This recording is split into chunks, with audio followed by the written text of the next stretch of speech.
Largamos. El tema que teníamos que comenzar a desarrollar hoy se vincula a lo que se llama el iter criminis, o el camino del delito, digamos, esa sería la idea. Ustedes tienen en el campus un PowerPoint a disposición para también ir después siguiendo y contrastando con el desarrollo que vamos haciendo de la clase.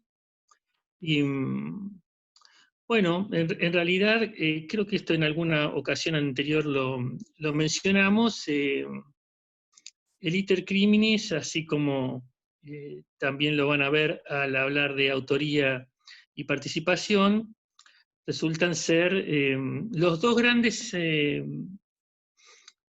amplificadores de la tipicidad que hay instalados en la parte general. Cuando uno mira los tipos de la parte especial, la redacción que asumen cada uno de ellos básicamente es la de un delito consumado que realiza un agente. Sin embargo, a través de, por ejemplo, la tentativa, vemos cómo al derecho penal le interesan no solo los hechos consumados, sino también los hechos tentados.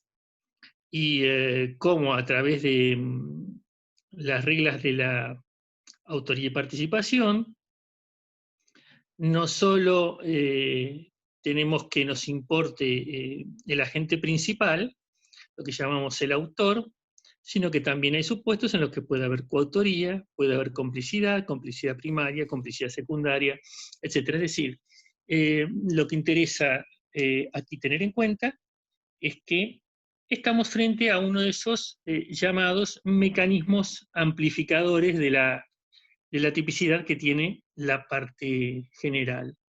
Cuando uno habla del iter criminis, se está refiriendo a un proceso temporal que solo parcialmente está exteriorizado y que va desde aquel momento en que el sujeto, digamos, se imagina, concibe la idea de delinquir, digamos, como un puro producto de imaginación, hasta el momento en que finalmente se agota la ejecución del delito. En ese camino, vamos a ver, hay distintos pasos, distintos momentos de interés. Pero en principio podríamos decir que hay dos grandes orientaciones generales en esta materia. La primera orientación general es aquella que nos dice que aquello que está en el fuero interno, aquello que se vincula exclusivamente a lo que queda en la cabeza de la gente, no puede ser alcanzado por la tipicidad. Esto es lo que ya decía en su momento en el derecho romano ulpiano, cogitationes poenam nemo patitur. Es decir, el derecho penal no puede penar simplemente por los pensamientos. Esta es la orientación general, y digamos entonces que nosotros pensemos en delinquir es algo que está simplemente fuera de los alcances del interés del derecho penal. Digamos, sería algo que no podríamos pretender punir. Sin embargo, pareciera que en algún caso hubiera tipicidades que de algún modo ponen en crisis esta idea, la ponen en duda. Y también lo hacen otras en relación a lo que sería la segunda gran orientación general, cual es que la preparación tampoco es punible, es decir, lo que nosotros llamamos un acto preparatorio no es punible. Sin embargo, nuevamente lo que podemos ver es que hay excepciones. Habría situaciones que ponen en duda esta idea. Para los que están leyendo este tema a partir de los textos de Zaffaroni, él dentro del Iter Crimis destaca una serie de momentos significativos que irían en una secuencia que va desde la concepción, la decisión, la preparación, el comienzo de ejecución, la culminación del acontecer típico, el acontecimiento del resultado típico y el agotamiento. Hay otras clasificaciones que, digamos, previo a la tentativa, distinguen dos fases. Por ejemplo, esto lo hace que podríamos llamar el grupo Salamanca, en función básicamente de ser discípulos del antiguo catedrático de dicha universidad, Marino Barbero Santos. Hay un texto que reúne, digamos, las lecciones de quienes serían sus discípulos: Verdugo Gómez de la Torre, Arroyo Zapatero, García Rivas, Ferré Olivé, Serrano Piedecasas. En la versión más nueva incluso hay una intervención del ex catedrático de Cádiz, Terradillos Basoco. Bueno, este grupo de profesores españoles, al tratar esta cuestión, digamos, marca dos fases: una fase interna y una fase externa. En la fase interna, esa fase que entonces estaría absolutamente fuera del interés penal, tendríamos la idea del delito, la decisión de llevarlo adelante, e inclusive la determinación de una estrategia. Es decir, todas estas son cosas que pasan en el foro interno y que, aunque pasen en el foro interno, digamos, podríamos distinguirlas. No es lo mismo simplemente pensar en que voy a matar a A como una idea, podría matar a A, que decidir que efectivamente sí lo voy a hacer, lo voy a matar. Y además, agregar dentro de ese foro interno el modo en que pienso matar a A. Lo voy a hacer, por ejemplo, pegándole un tiro en la cabeza. ¿Cuándo? Cuando A vaya a la facultad a dar clase. Entonces, todo eso, digamos que está en esa fase interna, quedaría afuera de la posibilidad de intervención del derecho penal. Y en la fase externa, digamos que habría una suerte de momento que está ahí en el borde entre lo interno y lo externo, que podría ser ese momento de los actos preparatorios, y ya decididamente manifestado en el mundo exterior, el momento del comienzo de ejecución, el momento de lo que llamamos la tentativa. ¿Por qué decimos que de pronto estos dos principios generales, estas dos líneas básicas que habíamos fijado, pueden tener algún tipo de puesta en crisis?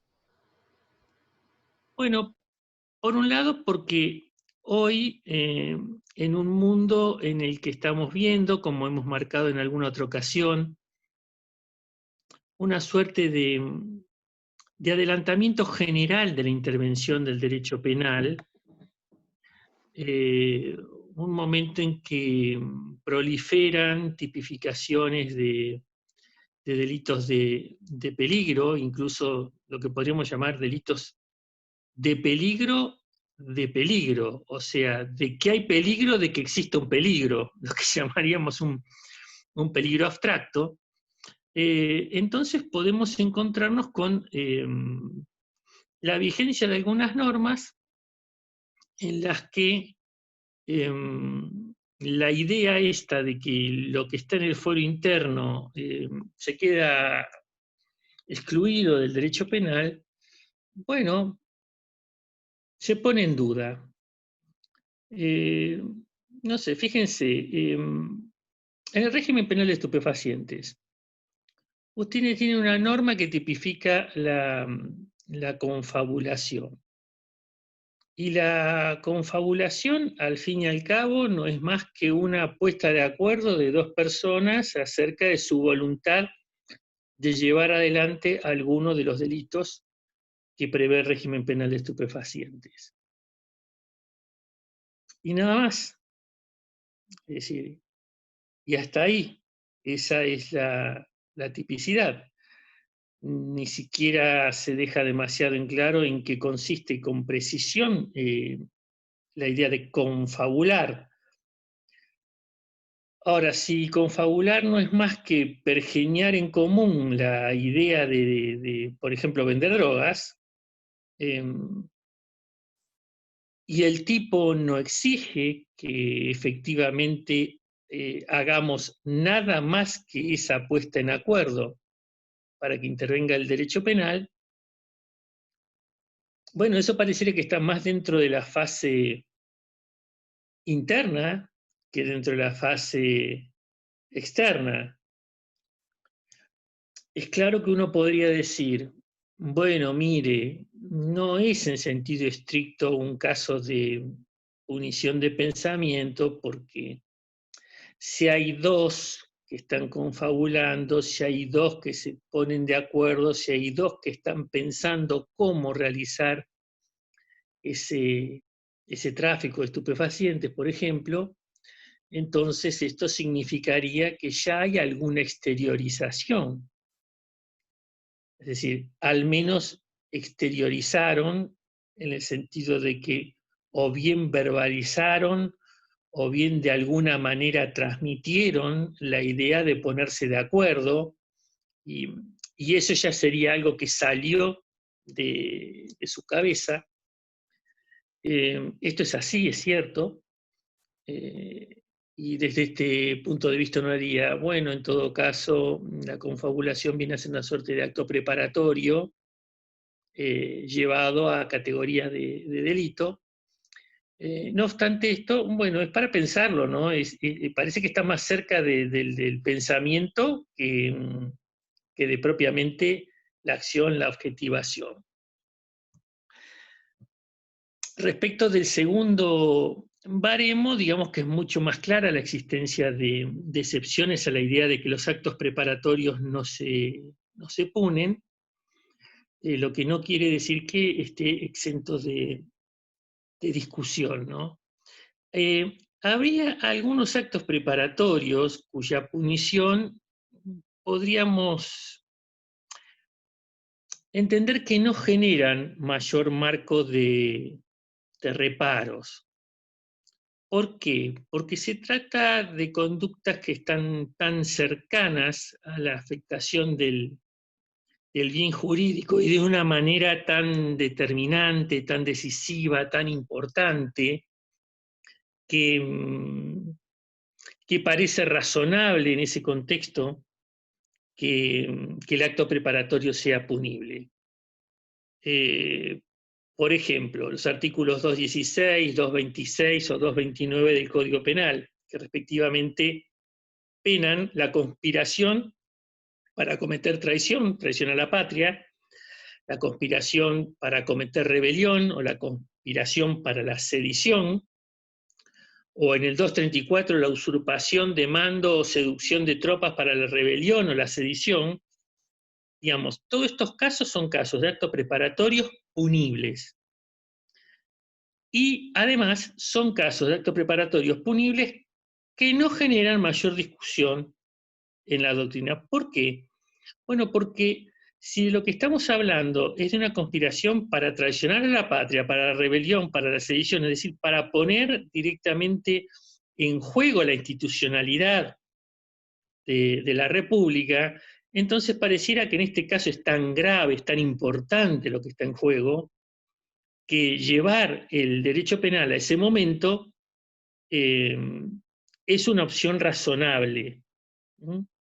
Por otra parte, piensen que si efectivamente esas conspiraciones llegan a buen término, llegan a transformarse directamente en un delito consumado, pues bien, ya no va a haber más posibilidades de punir nada, porque directamente el orden institucional, digamos, por ejemplo, la vida democrática, deja de estar vigente. Así que nada, te quedás afuera de toda posible aplicación de derecho penal. Así que tenemos este grupo de casos, que sería un grupo de casos en los que no discutiríamos que el acto preparatorio llegue a ese punto de punición excepcional.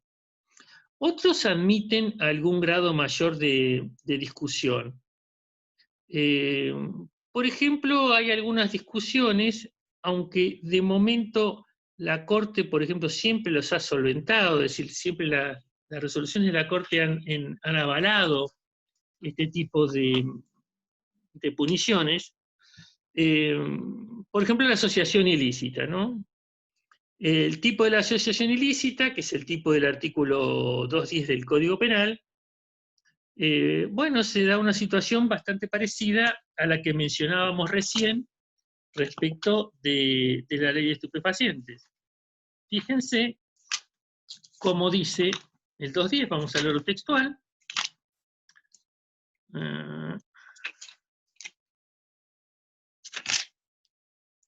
Será reprimido con prisión o reclusión de 3 a 10 años.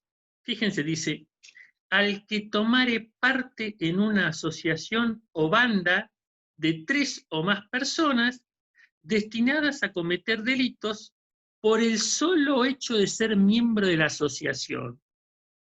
O sea, la conducta punible es tomar parte de una asociación o banda de 3 o más personas, es decir, tiene que haber al menos 3, que esa asociación o banda se propone cometer delitos, y lo que es punible es el solo hecho de ser miembro. Digamos, con esto queda claro que no sería necesario que esa unión de 3 o más personas que se ponen de acuerdo en que van a cometer delitos, cometan alguno. Digamos, si ahora nosotros hiciéramos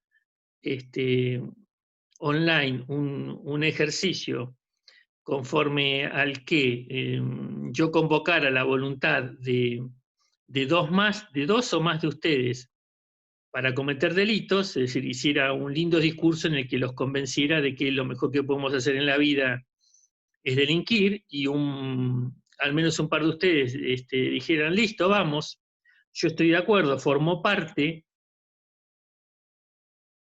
ese solo, digamos, consentimiento, esa sola exteriorización, esa sola muestra de la voluntad de ponernos de acuerdo para delinquir, ya sería suficiente para que el derecho penal interviniera. Entonces, bien se dan cuenta que estamos frente a algo nuevamente que está más cerca de estar en fase subjetiva que en fase objetiva, más allá de que naturalmente otra vez más se necesita de alguna forma que se exteriorice el acuerdo. No obstante que hubo mucha discusión doctrinaria acerca de esto, insisto, respecto del 210, el 210 ha sido legitimado por la Corte Nacional una y otra vez. Otra figura típica de acto preparatorio en incriminación autónoma, como se le dice, es el 299. Miremos el 299, que está instalado dentro de las falsedades documentales, como una disposición común a los capítulos anteriores. Dice, sufrirá prisión de 1 mes a 1 año el que fabricare, introdujere en el país o conservare en su poder materias o instrumentos conocidamente destinados a cometer alguna de las falsificaciones legisladas en este título. Fíjense en esto, por ejemplo, conservar en su poder, tener cosas conocidamente destinadas a cometer falsificaciones. Claro, esta norma, digamos, El artículo 19, ¿no? Como o sea, el principio de perdón, exterioridad. Que ahí estaría como entrando en juego el artículo 19 de la Constitución, el principio de en exterioridad y todo esto todo, que pues. estamos discutiendo, lo que está en juego es eso, ¿no? Claro. Es Pero, si no estamos rompiendo con la idea de que no se puede punir pensamientos, si estamos en línea con la idea de que solo se punen conductas, actos. claro. Em, Doctor, le hago una consulta. Y que el sujeto porte los artilugios o los elementos para poder cometer el delito en un grado en el cual el sujeto se puede deducir claramente que va a cometer la acción, ¿no lo convertiría en acción típica relevante? no, a ver, el 299 tiene algunos supuestos en los que uno diría que estamos en algo parecido a lo que dijimos respecto de la sedición o la conspiración, la rebelión, etc. Es decir, si de lo que se trata es de que el tipo lo que está llevando encima es, por ejemplo, una matriz de billetes, de moneda de curso legal, que evidentemente con eso lo que va a hacer es imprimir moneda falsa. Bueno, pareciera que ahí no tendríamos que discutir demasiado, ¿no? Es un supuesto en el que la idea de que un acto preparatorio se lleve a incriminación autónoma, insisto, es la idea de la cercanía con la afectación del bien jurídico muy manifiesta que lo justifica. Vos decís, bueno, mirá, si vos tenés una plancha para imprimir dólares, bueno, evidentemente es porque vas a imprimir dólares falsos, no la vas a tener para otra cosa. Este es un elemento que se tiene inequívocamente para hacer falsificaciones. Y ahí es razonable. Lo que pasa es que hoy por hoy, por ejemplo, por el avance tecnológico, se pueden tener elementos extremadamente aptos para realizar falsedades documentales sin que sean inequívocamente destinados a eso. Y entonces ahí se abre un espectro, digamos, con un campo de duda. Hoy por hoy, tal vez se tornaría absolutamente innecesario contar con esa placa metálica para la impresión de los dólares.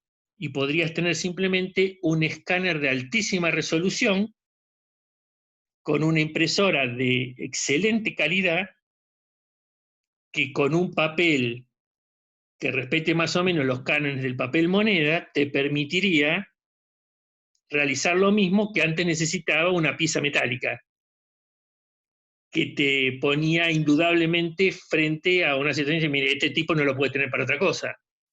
Pero hoy vos podrías tener elementos tecnológicos sumamente aptos para producir falsedades documentales sin que se te pudiera imputar que inequívocamente eso que tenés es para una falsedad documental. Si te caen en tu casa y ven el escáner de alta resolución y dicen, bueno, porque a mí me gusta imprimir en alta calidad y punto. Soy un esteta de la impresión. Me encanta que salga todo, pero en la máxima calidad posible. Y por eso lo tengo.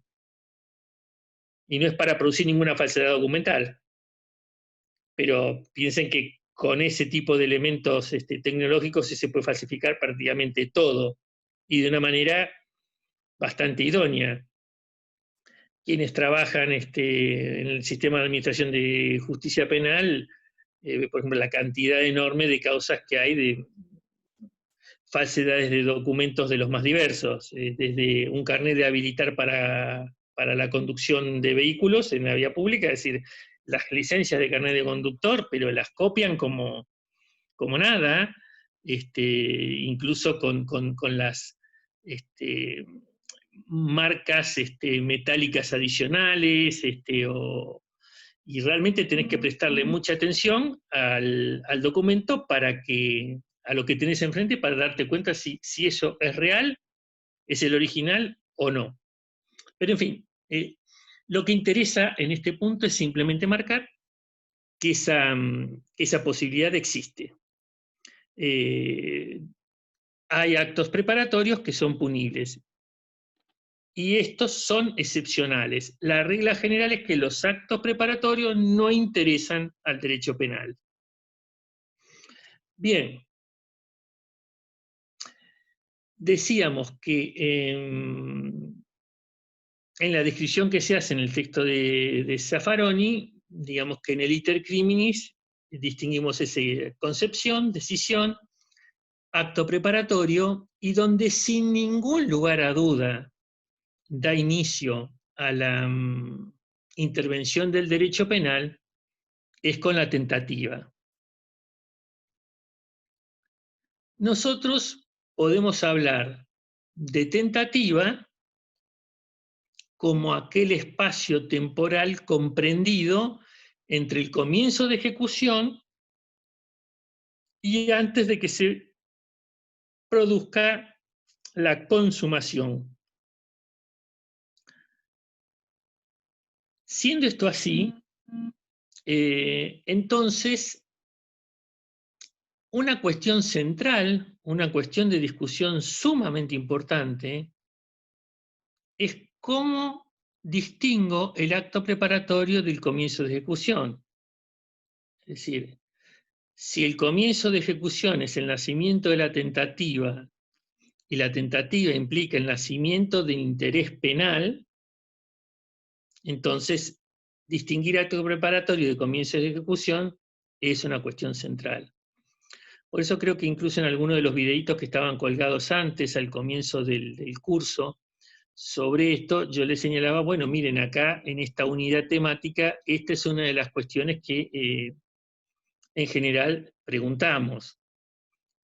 Solemos preguntar cosas vinculadas con la fundamentación de la punición de la tentativa, es decir, por qué sancionamos la tentativa, y otra cosa que solemos preguntar es las distintas teorías en torno a la distinción del acto preparatorio del comienzo de ejecución. Dijimos que entonces la tentativa va desde el comienzo de ejecución hasta la consumación. La consumación, por cierto, varía de acuerdo al tipo de delito de que hablemos. Cuando vieron las clasificaciones de delito, recordarán que había una que distinguía entre delitos instantáneos y delitos permanentes. Cuando uno hablaba de los delitos instantáneos, decía, bueno, ahí la consumación se produce en un momento. Mientras que en los delitos permanentes, lo que se producía era una suerte de estado consumativo. No es que no se pudiera distinguir un momento en el que, digamos, comienza la consumación, pero hay razones que tienen que ver con la estructura típica de la conducta que estamos hablando, en la que, iniciada la consumación no se agota en el mismo acto, sino que la consumación se mantiene, se sostiene en el tiempo. Por eso decimos que hay un estado, digamos, de acto consumativo. El ejemplo tradicional que se da en esto es en el secuestro. Digamos, en el secuestro, por supuesto, que en el momento en que se priva de libertad a la persona, comienza el secuestro. Y podemos decir que la conducta de secuestrar se consuma.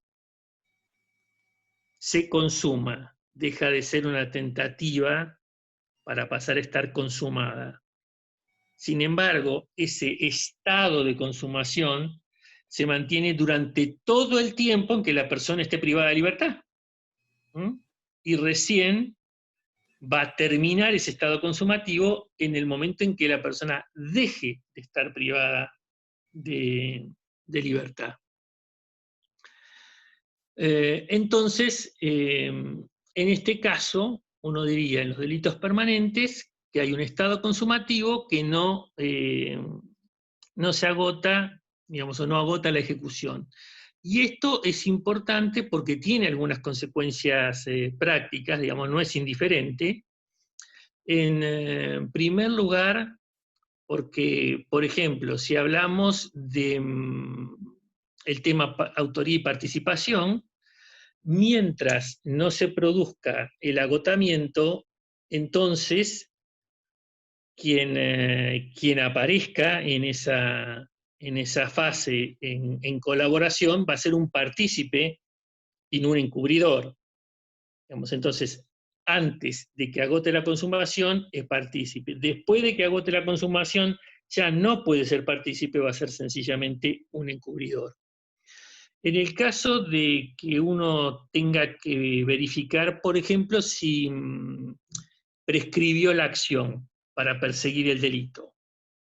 Bueno, el plazo va a correr recién a partir del último acto de agotamiento. Piensen en ese supuesto entonces que hablábamos del secuestro. Y entonces tenemos a alguien que lo secuestra en el día 2 y permanece así durante 3 meses. El 2 de marzo y recién lo largan el 2 de junio o el 2 de julio. Bien. ¿A partir de cuándo voy a contar el plazo de prescripción? ¿A partir del 2 de marzo? No. A partir del 2 de julio, cuando cesó, digamos, agotó la consumación. También tiene interés, de nuevo dentro de lo que sería la tipicidad, por ejemplo, para computar agravantes o también llamados severizantes. Una conducta, por decirlo así, podría haberse iniciado respondiendo a la tipicidad de una figura básica. Por ejemplo, un hurto. Imagínense que están dentro de la facultad, hay un aula con las puertas abiertas, en un momento en el que no hay circulación de personas, no hay nadie que los vea, y entonces empiezan a sacar de ese aula abierta sillas o bancos, digamos, efectos que están dentro del aula. Y están realizando entonces un hurto simple. Sin embargo, dentro de ese aula, imaginen que hay un sector con una puerta o un sector vidriado en el cual hay otros efectos que pudieran ser bien otras sillas. Y que entonces necesitan romper esa puerta o ese separador que había para poder seguir llevándose las sillas, porque lo que ustedes quieren es llevarse todas las sillas que haya en ese espacio. Digamos que ese segundo momento, ese momento en que rompen la puerta, obviamente va a calificar la conducta, va a dejar de ser un hurto simple. Y esa calificante va a proyectarse sobre todo lo que se hizo. Entonces, hasta que no se agota la ejecución, se pueden introducir circunstancias severizantes. Ese es otro efecto práctico importante de la distinción. ¿Dónde tenemos regulado nosotros este mecanismo amplificador de la tipicidad, que es la tentativa? Pues bien, en el artículo 42. El artículo 42 dice: el que con el fin de cometer un delito determinado comienza su ejecución, pero no la consuma por razones ajenas a su voluntad, sufrirá las penas determinadas en el artículo 44. Es decir, que hay alguien que tiene el fin de cometer un determinado delito y que comienza a ejecutarlo, y no logra consumarlo por razones ajenas a su voluntad. Esa es la descripción que da nuestro Código Penal. Hay algunas descripciones que son un poco más precisas. Por ejemplo, en términos de derecho comparado, uno puede mirar el artículo 16.1 del Código Penal Español y es un poco más explícito. ¿Qué dice? Hay tentativa cuando el sujeto da principio a la ejecución del delito por hechos exteriores, practicando todos o parte de los actos que objetivamente deberían producir el resultado, y sin embargo, este no se produce por causas independientes de la voluntad del autor. Yo diría, no es demasiado distinto de nuestro artículo 42, pero sí es un poco más detallado, más preciso. Incluye algunas otras cosas, por ejemplo, la exteriorización en el mundo, que aunque estaría implícito en nuestro 42, no está, insisto, en forma explícita. Doctor, esto trae consecuencias. No, dale. Esto trae consecuencias a la hora práctica, lo poco amplio que es el artículo 42 con respecto a otros artículos en comparación, por ejemplo. No nos genera problemas por ser más sintético. Bien. Solo digo que, bueno, el otro parece una redacción un poco más precisa, un poco más detallada, pero no es que el 42 no tenga problemas, pero a esta altura del partido, digamos que el asunto no transita porque la redacción sea económica.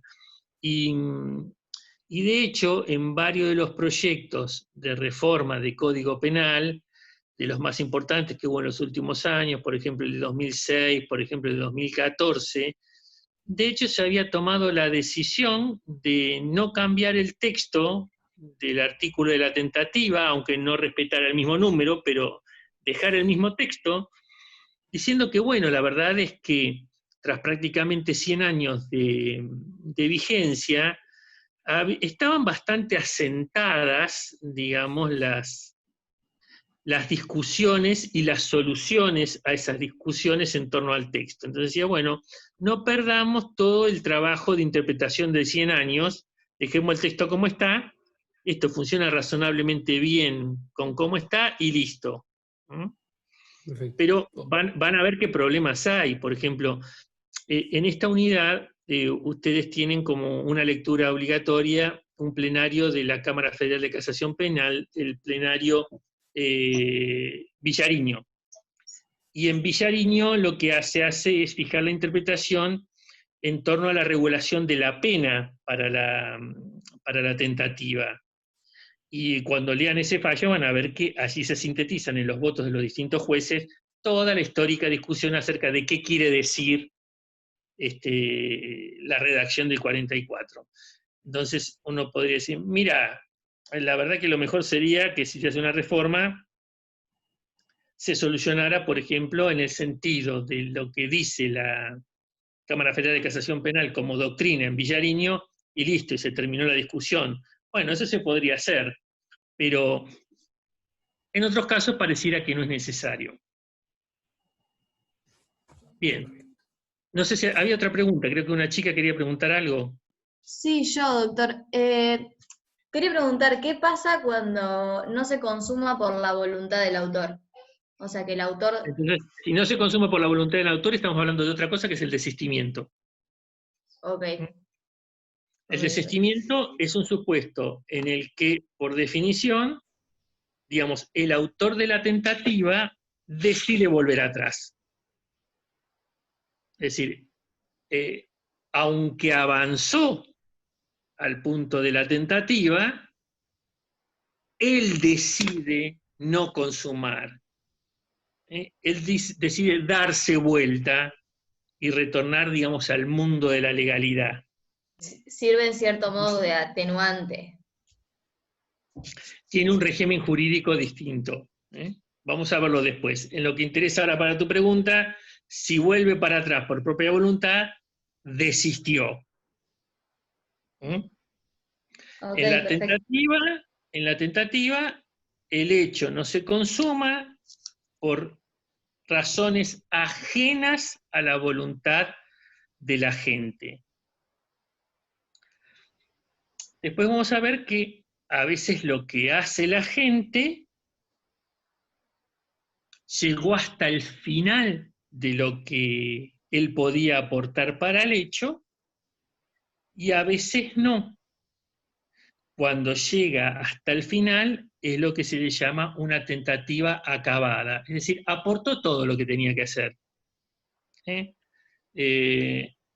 Yo quiero agarrar y matar a alguien, y lo quiero matar a alguien poniéndole una bomba en la casa.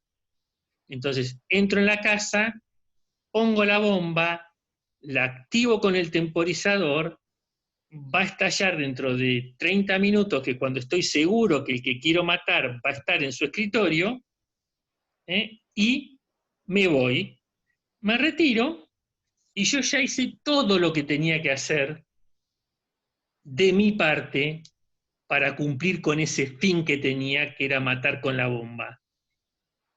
Vino otro, encontró la bomba y la desactivó.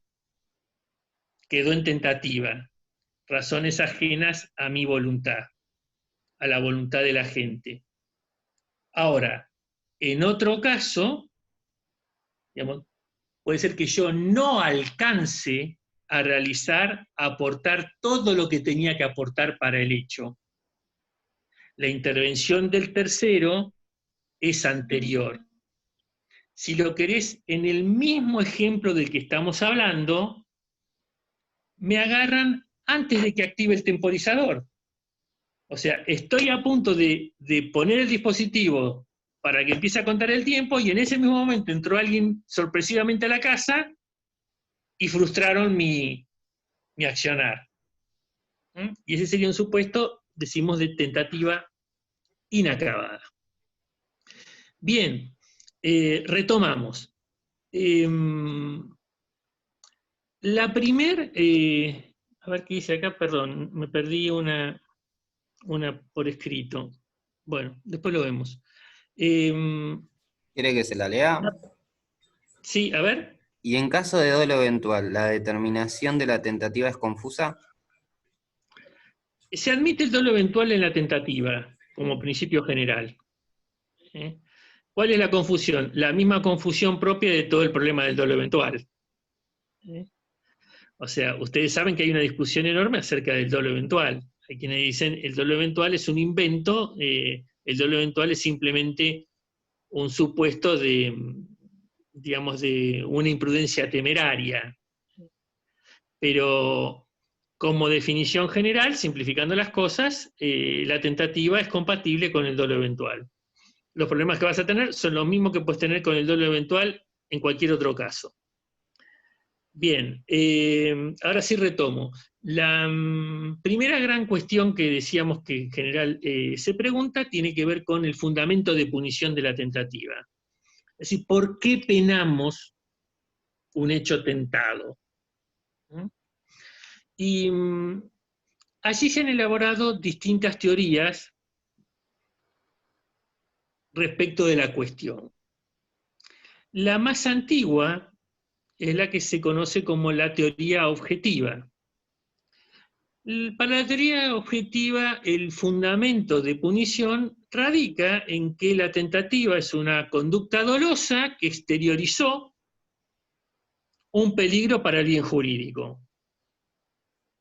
Es decir, yo quiero matar a alguien, por razones ajenas a mi voluntad no logro matarlo, pero lo que quedó en claro es que esa voluntad estaba exteriorizada y que si no se logró consumar fue simplemente porque hubo un tercero que lo impidió, porque pasó algo fuera de la voluntad de la gente que lo impidió. Entonces, digamos, peligro para el bien jurídico, teoría objetiva. Esta sería básicamente la teoría compatible con la idea de que el hecho tentado puede tener o debe tener para algunos menos pena que el hecho consumado. Y lo que estaría atendiéndose en concreto es a la significación del desvalor del resultado.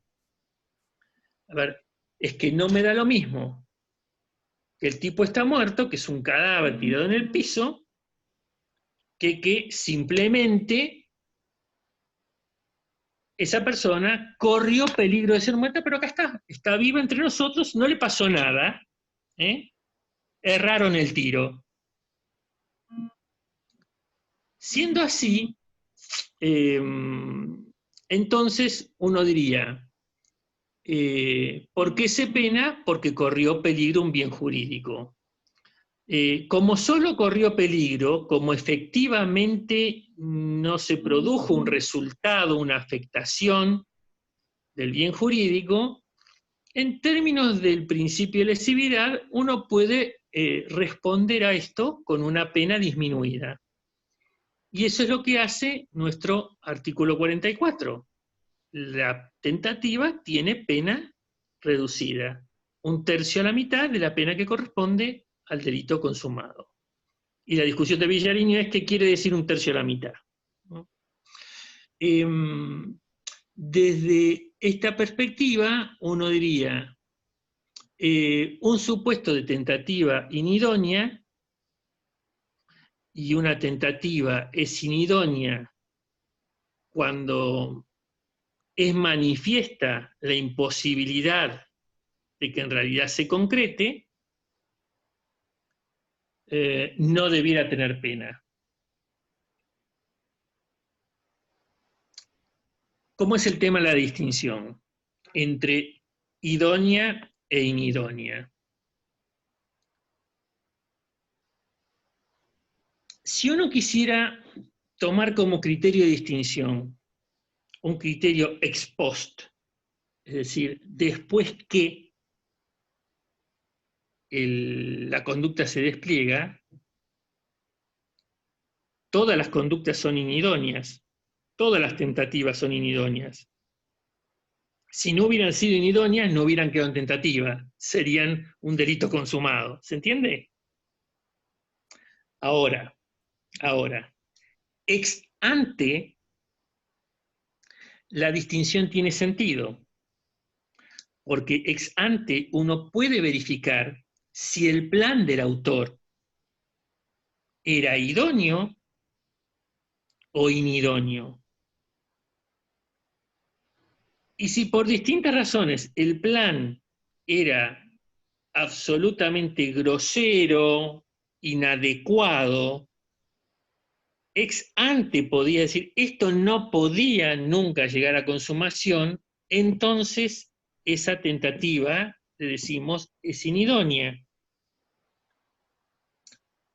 Bien, si la tentativa es inidónea, entonces dentro de la lógica de la tesis objetiva, quiere decir que el bien jurídico ni siquiera corrió peligro por la inidoneidad de la tentativa.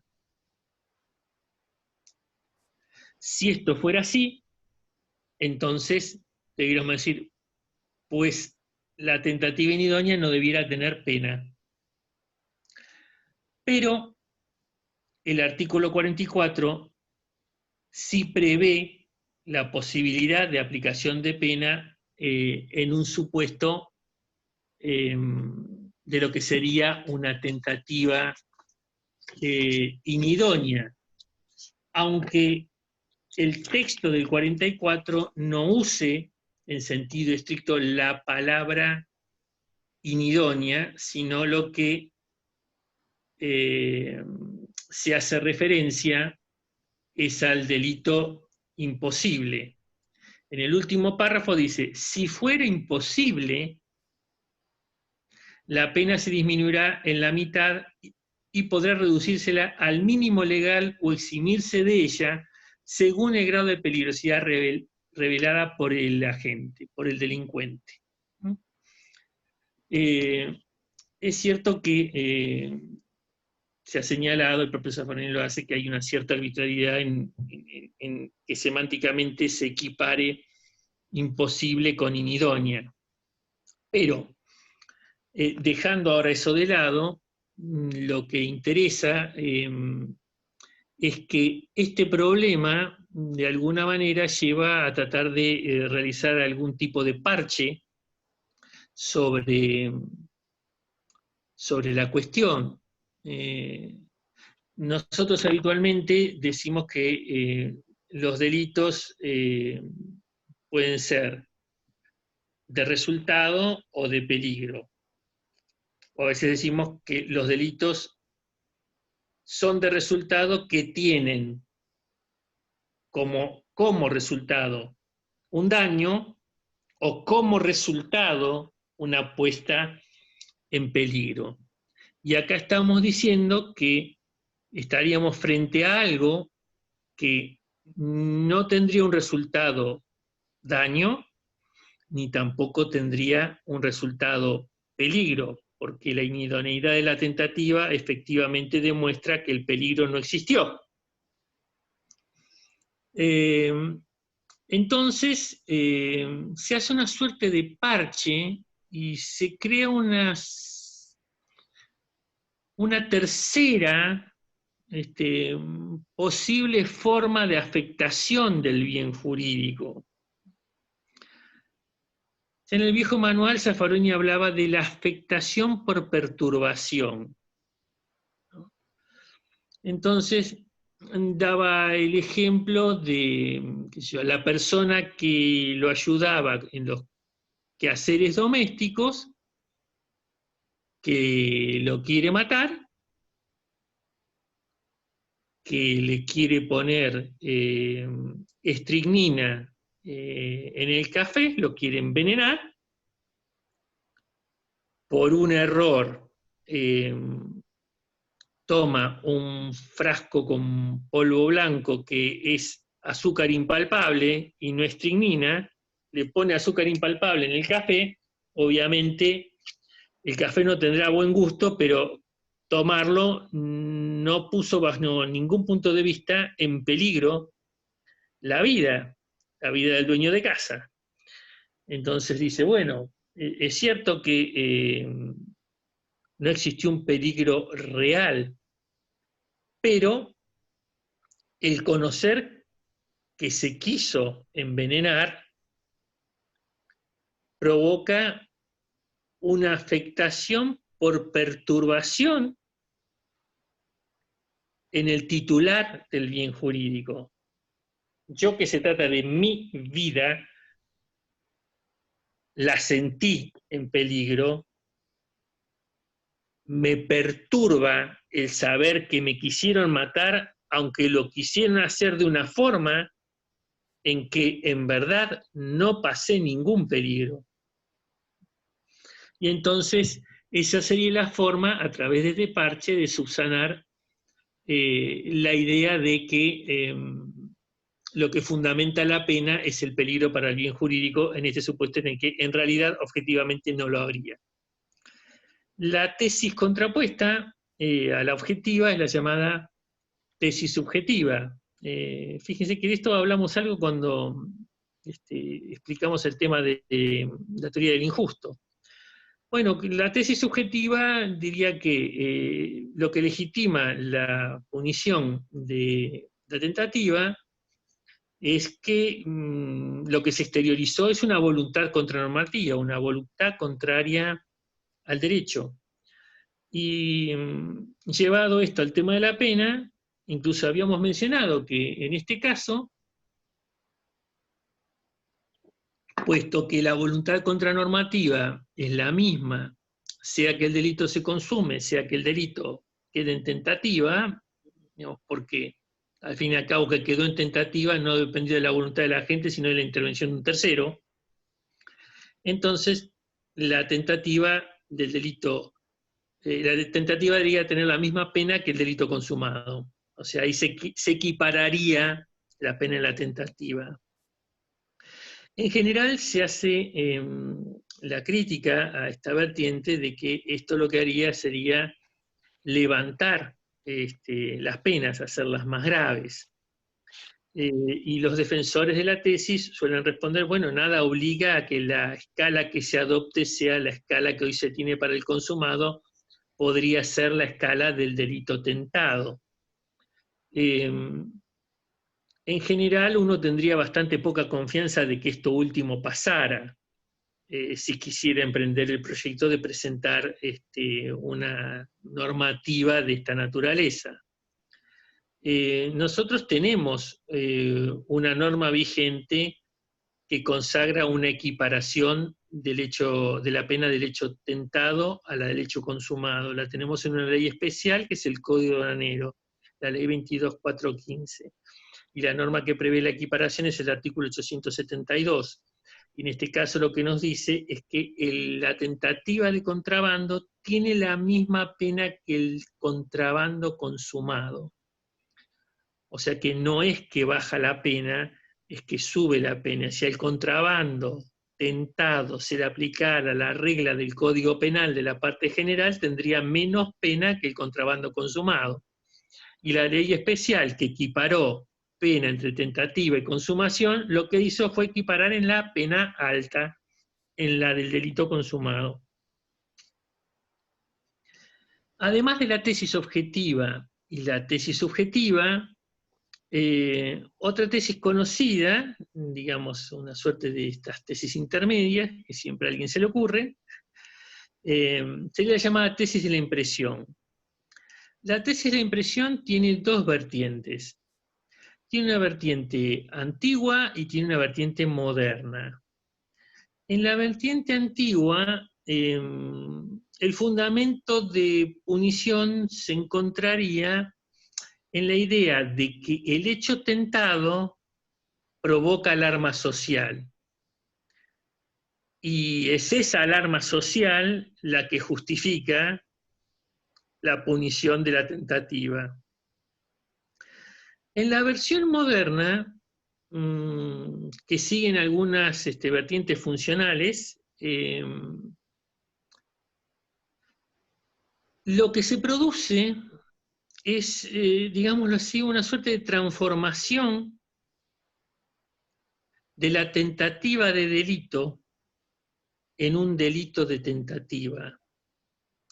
El pasaje de la idea de la tentativa de delito como un modelo de delito de peligro al delito de tentativa como un modelo de delito de resultado.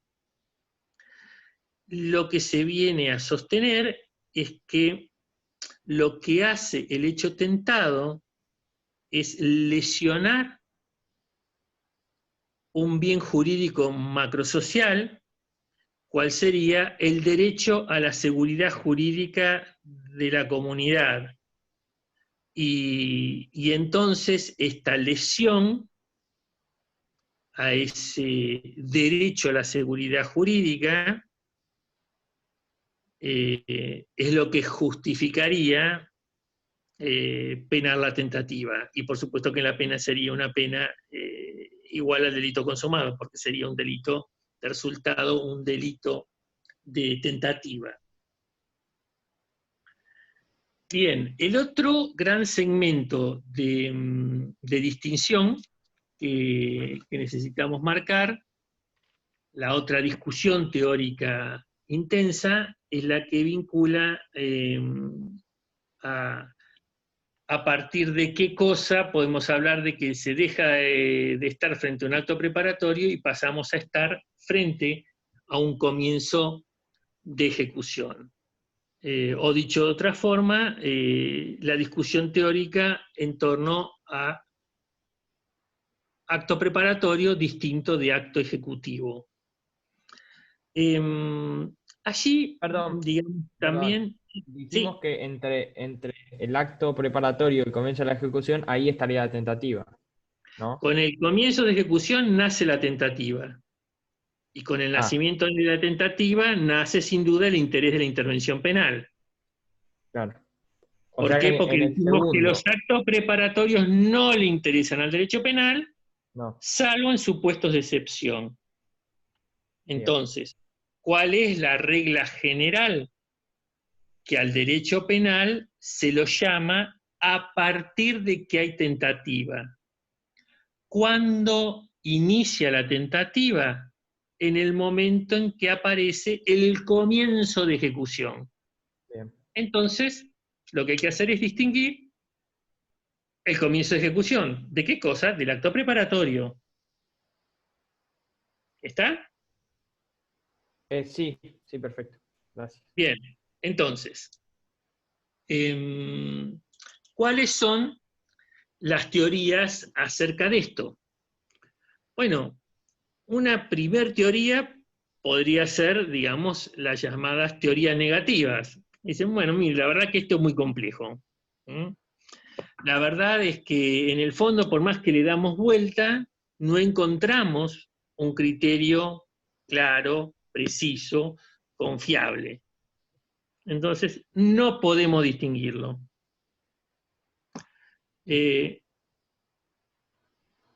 ¿Podríamos seguir esta tesis? Bueno, tal vez después de ver todas las tesis que hay, digamos, dentro del ámbito de las llamadas positivas, las que dicen que sí se puede distinguir, tal vez cuando lleguemos al final uno puede decir, bueno, pero ninguna de todas estas que me dijo realmente me trajo absoluta claridad. Así que podríamos caer en una teoría negativa. Bueno, que uno al final reconozca que no tiene una herramienta de absoluta precisión, pareciera que tampoco puede dirigirnos hacia la asunción de una teoría negativa. ¿Y por qué no lo puede hacer? Bueno, porque básicamente tiene un condicionamiento normativo. No es lo que prevé nuestra ley. No es la solución de la ley. La ley asigna consecuencias distintas y parte de la idea de que se puede distinguir. Entonces, bueno, lo que tenemos que tratar de hacer es el esfuerzo por brindar la mayor precisión a la distinción y no caer simplemente en decir, bueno, como no lo logro o como no lo logro con suficiente precisión, entonces me hago negativista, por decirlo de algún modo. Entonces, teorías negativas las dejamos de lado porque ya hay una decisión normativa en la ley argentina de dejarlas de lado. Teorías positivas. Bueno, allí hay varias dando vuelta. La primera que se puede encontrar sería la que se llama un criterio subjetivo puro. Es decir, ¿a qué hay que atender? A lo que pasa en la cabeza de la gente. Un criterio subjetivo puro no es un buen criterio distintivo. ¿Por qué no lo es? Porque al fin y al cabo la voluntad criminal está presente en todas las etapas del íter que describimos. Y entonces, cualquier acto preparatorio, si se tratara de querer distinguirlo a partir de la subjetividad, no lo es, sería un comienzo de ejecución. Cada paso que yo doy, aunque objetivamente fuera, se objetive como un acto preparatorio, internamente, subjetivamente, para mí es un paso más hacia lograr mi cometido. Entonces el criterio subjetivo puro es un criterio que descartamos. Se busca entonces, históricamente, algún criterio objetivo, algo que me permita dar mayor precisión. La primera tesis fue la del llamado criterio de la univocidad o inequivocidad, que ya se debe a la impronta de Carrara. ¿Qué nos dice el criterio de la univocidad o inequivocidad?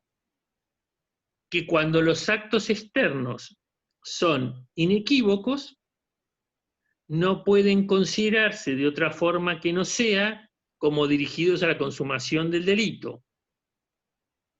¿Y esto cómo se hace? Desde la mirada del tercero observador. Esta es una solución consagrada en el Código Italiano de 1930, el famoso Código Rocco, y que en realidad lo que ofrece como reparo básico es que se trata de algo bastante atado a cuestiones de prueba y donde, en definitiva, la pretendida objetivización va a terminar dependiendo un poco de la consideración también de lo subjetivo. Por eso algunos dicen, no sería en sentido estricto una teoría objetiva.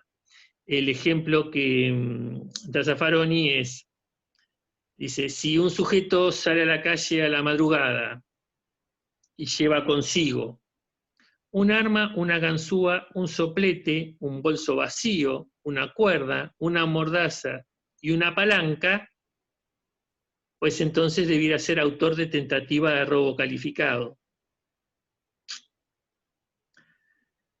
Bien, entonces el criterio de la univocidad o inequivocidad no parece satisfactorio. Y se elabora entonces lo que se llama la teoría formal objetiva.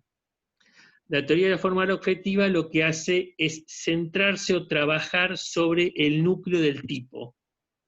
Dice, ¿cuándo hay comienzo de ejecución? Cuando lo que se comienza a realizar es la acción descrita en el verbo típico. Cuando comienzo a matar, cuando comienzo a apoderarme de la cosa ajena, cuando comienza a perpetrarse el acceso carnal. ¿Qué es lo que se le critica a este criterio? Bueno, se dice que en general el problema es que pudiera resultar muy estrecho, muy acotado, y que hay veces que uno se encuentra con que habría una suerte de, Zaffaroni dice, una zona neutra inmediata al tipo que podría quedar afuera.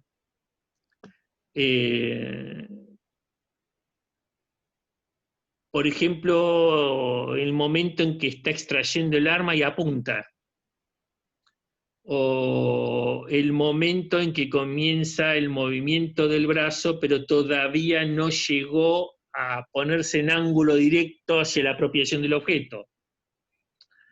Entonces, como este tipo de cosas que pudieran ser importantes y claras en el sentido del comienzo, se quedan afuera, se elabora otra teoría, que ya no es la formal objetiva, núcleo del tipo, sino la material objetiva, que dice no solo el núcleo del tipo, digamos, sino además tener en cuenta en concreto cuál fue el peligro para el bien jurídico e incluir aquellas acciones, sería porque están vinculadas estrictamente con la acción típica, con el núcleo típico, aparecen desde un sentido de natural concepción como parte integrante de este.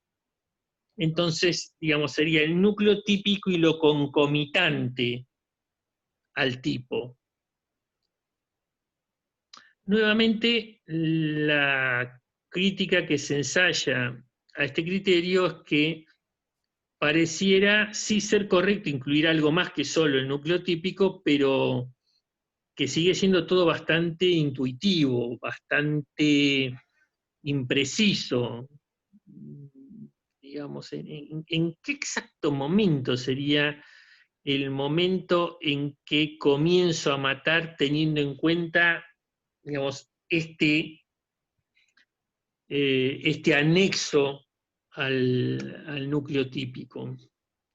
Se procuró entonces tratar de mejorar esta teoría material objetiva, y esto se hizo con el llamado criterio objetivo individual. En el criterio objetivo individual se decidió tener en consideración, o se decide tener en consideración, todo aquello que constituye la teoría material objetiva, más algo muy importante que es el plan concreto del autor. Es decir, la diferencia entre el acto preparatorio y el acto ejecutivo debe establecerse teniendo en cuenta los parámetros que marca la teoría material objetiva, más lo que aporta el plan concreto del autor. Belzel decía, la tentativa comienza con la actividad con que el autor, según su plan delictivo, se aproxima inmediatamente a la realización de este plan. Esto, por supuesto, ha sido ponderado como mejor, de mayor calidad que las anteriores teorías. De hecho, podría decirse que aún hoy día sigue siendo la teoría de mayor consenso. Digamos, cuando uno afirma que está frente a lo de mayor consenso, simplemente lo que está diciendo es que en la práctica tribunalicia, en la práctica forense, en los libros que pueden consultar de dogmática, básicamente la mayoría de los autores coinciden en que este sería el criterio, digamos, más aceptable. Lo que no quiere decir que esté exento de problemas. Bueno, y para cerrar lo que sería esta clase, hay temas que seguirán mañana. Simplemente recordar un par de datos importantes en cuanto a la idea de las clasificaciones de las que hablamos hace un rato. Hace un rato mencionamos el tema de tentativa acabada y inacabada. La tentativa acabada es la que conocemos como el delito frustrado. Puso todo para la concreción del plan, y después de que hizo todo el aporte, entonces el tercero frustra la concreción del delito, y la inacabada en la que el tercero lo frustra antes de que se agote el aporte que puede tener el autor. Y la distinción entonces entre idónea e inidónea como una distinción que tiene, digamos, una base que debe tomarse ex ante. Siempre hay algunas dificultades para distinguir una tentativa inidónea de lo que serían otras cosas, como por ejemplo los delitos imaginarios, y además otras cosas como puede ser la tentativa aparente, el delito imposible o el delito provocado. Cuando uno habla de un delito imaginario, digamos que a lo que se está refiriendo es a un supuesto en el que, digamos, estamos frente a una real atipicidad. El injusto no pasa simplemente de estar en la cabeza de la gente. O sea, desde esta perspectiva, uno diría, querer matar a un muerto no es una tentativa inidónea, es simplemente un delito imaginario. Cuando uno habla de la inidoneidad, puede ser la inidoneidad del medio o la inidoneidad del objeto. En este caso sería inidóneo como objeto el tema de que es un cadáver ya.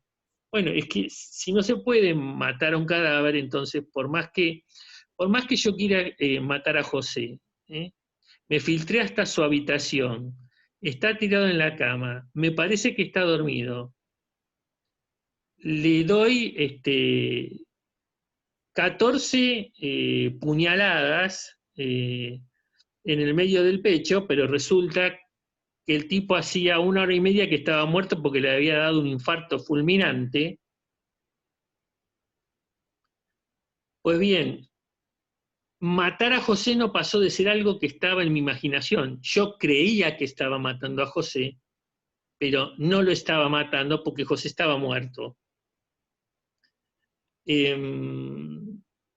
Hurtar la propia cosa, es decir, qué sé yo, imagínense que voy a una fiesta y dejo en el guardarropa un sobre todo, y cuando me voy a retirar me parece que hay un sobre todo muy parecido al mío, pero que tiene un mejor estado. Yo lo veo y me parece, uy, este está mejor que el mío, y le indico a la persona que está atendiendo que es mío, uno que creo que no es mío, y me lo llevo y resulta que finalmente era el mío. Aunque haya imaginado que me estaba hurtando el sobre todo de otro, bueno, lo que me llevé es mío y por lo tanto el delito solo estuvo en mi imaginación. Otro de los supuestos que... Profe. Sí. Perdón, en estos casos, ¿entra en el tipo porque, o sea, por... No entra, en estos casos son casos Claro, de no entra en atipicidad. el tipo. No es que la idea de la persona, El delito sino que no tiene imaginario, los requisitos. claro, el delito imaginario es una conducta atípica. Perfecto.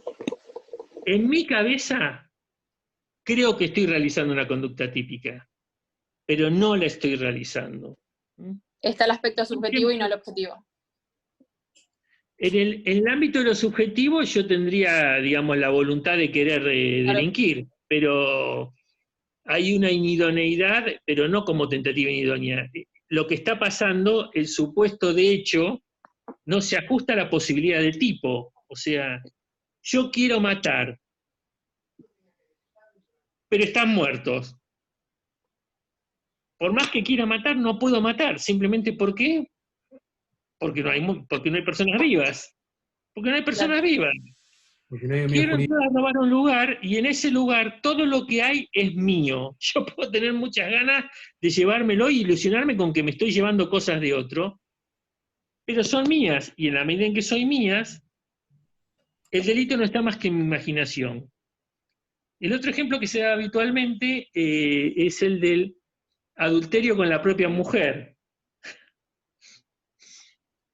Yo sé que parece muy poco probable este tema del adulterio con la propia mujer, pero hace muchos años hubo una película que yo siempre la menciono. Primero, se hizo la versión francesa, protagonizada por Gerard Depardieu, y muchos años después se hizo una versión norteamericana protagonizada por Richard Gere. La versión francesa es una muy buena película, la versión americana es cómo los yanquis lograron destrozar una buena película francesa, ¿no? O sea que opten por no mirar la versión americana. La versión americana se llamaba Somersby y la versión original francesa se llama El retorno de Martin Guerre. ¿Por qué El retorno de Martin Guerre es un buen ejemplo de esto? Porque sería el caso, te podría plantear el caso hipotético de una mujer que estaría teniendo, de alguna forma, digamos, una situación de adulterio con el propio marido. ¿Por qué? Porque Martin Guerre se va de la... Es una historia que sucede en la Francia de más o menos del siglo XVI. Martin Guerre se va del pueblo, se va medio expulsado, deja allí a su mujer, pasan muchos años, vuelve, y entonces todos asumen que se le ven algunos cambios pero bueno, que los 8 años que pasaron, y la guerra, y el hambre, y qué sé yo, mil cosas, pueden justificar algunas pequeñas diferencias que se ven. Y como la familia de Martinger lo recibe, y la mujer también lo recibe, entonces Martinger se incorpora a la vida que había dejado. Van pasando pequeñas cosas, pequeños detalles, por los que en algún momento, digamos, la mujer comienza a sospechar si realmente con quien está en la cama es el marido que se había ido o es alguien que ha suplantado al marido. Sin embargo, no dice nada. Y no quiero decir nada más porque no quiero arruinar la película. Ya es suficiente, digamos, adelanté con lo que dije. En cualquier caso, digamos, sí, efectivamente era Martinger, aunque ella sospechaba que no era y seguía adelante, si lo era, entonces el adulterio solo estaba cometiendo en su imaginación. Si efectivamente el marido había sido reemplazado, por supuesto que en ese caso sí estaba cometiendo adulterio. Si ustedes quieren, estaba cometiendo un adulterio con dolo eventual. Yo sé que ahora no tiene demasiado interés el ejemplo desde el punto de vista que el tipo de adulterio se despenalizó, pero tampoco se despenalizó hace tanto. Digamos que el supuesto del adulterio de Martinger estaba tipificado hasta hace nada más que unos 15, 20 años, no mucho más allá. Así que bien, ahí tienen otro ejemplo de esto. Ya son más de las 4:20 y creo que con esto han sido torturados lo suficiente por este lunes. Si no hay ninguna otra pregunta, dejaríamos la exposición acá y mañana siguen con otros los docentes el resto de la unidad.